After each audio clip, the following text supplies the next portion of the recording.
I did not have a rich father. I tried 3 times for university.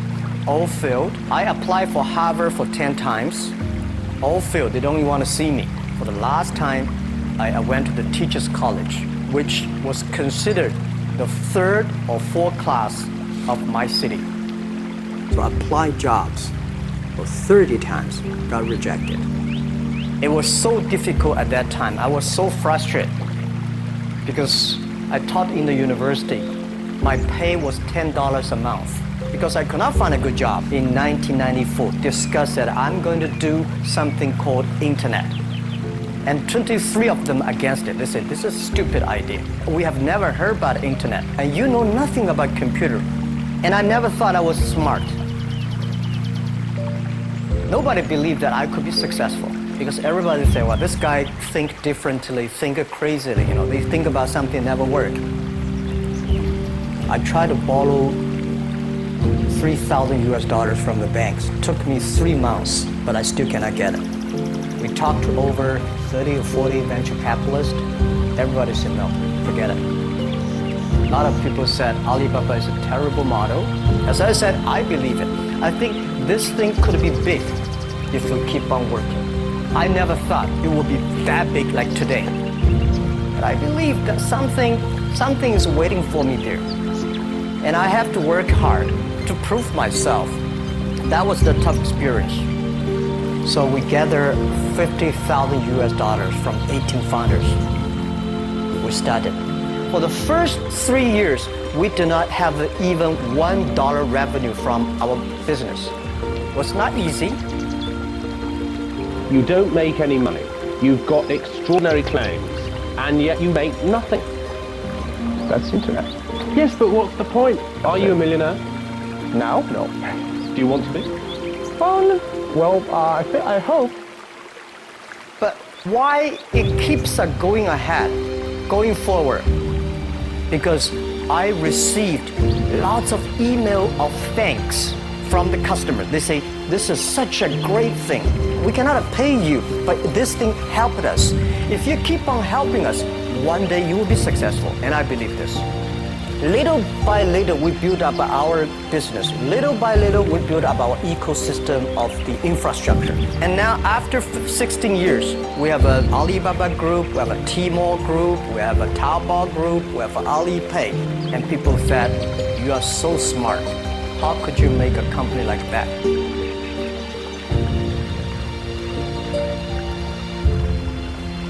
Bill Gates, Warren Buffett, Jack Welch, Larry Page, Mark Zuckerberg. The difference between those people and other people, they are always optimistic for the future.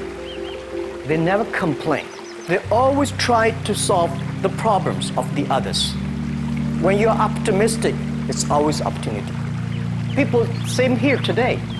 Jack, where's the opportunity? I don't have a job. I don't have this, I don't have that. The best assets you have is that you are young. Don't complain. Let the other people complain. The opportunity always lies where people complain. Think about how you can make things different. And then when you think about this, start to do it. I saw a lot of people, young people, have fantastic ideas every evening. But in the morning, they go to the office same again. If you really want to be an entrepreneur, you have to do the things before the other people do. You have to wake up before the other people wake up. You have to be more brave than the others.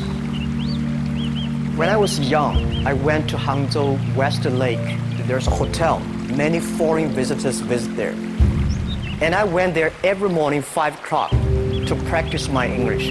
The foreign visitors come, I practice my English. I don't know why at that time, but I found everything the foreign visitors told me are so different from the things my parents told me, my teacher told me, and the newspaper I read.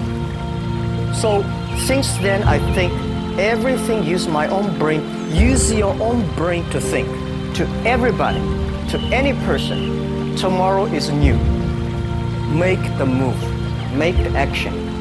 Whether investors believe it this or not, whether your friends believe it or not, whether your parents believe it or not, that's not important. You believe it, your team believe it, and work day and night on this. make enough mistakes. You fall, you stand up. If you really want to work for yourself, think about the others, because only when the other people are successful, when the other people are happy, you'll be successful, you will be happy. Don't worry about the money. Money follow the people. People should follow the dreams. If you have a dream, just to go ahead.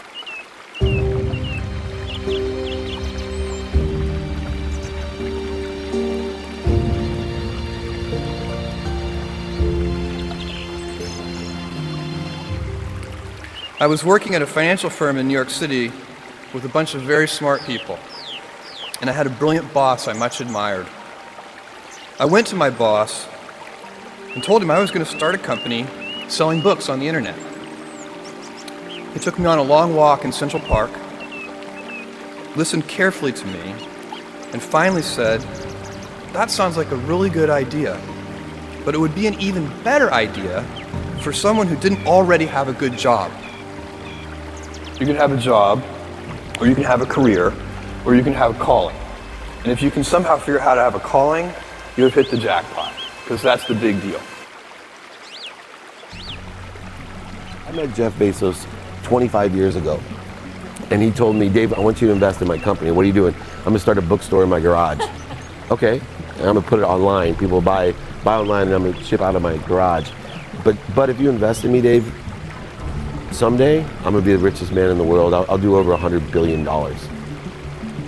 First of all, there's no such thing as $100 billion 25 years ago. Statistically, there's no such thing. Countries didn't have 100. Our national debt wasn't $100 billion. And this dude's telling me at 26 years old that he's gonna be the richest man in the world because he has a garage and the internet? That was his truth. No, but he did not know it, and neither did I. But the difference between him and I is I was laughing, scoffing, and jesting at him, and he was already applauding himself, going, at the right way, at the perfect time, I'm gonna make as much as I can as quickly. And I'm sitting there going, there's no way this is gonna be a big business.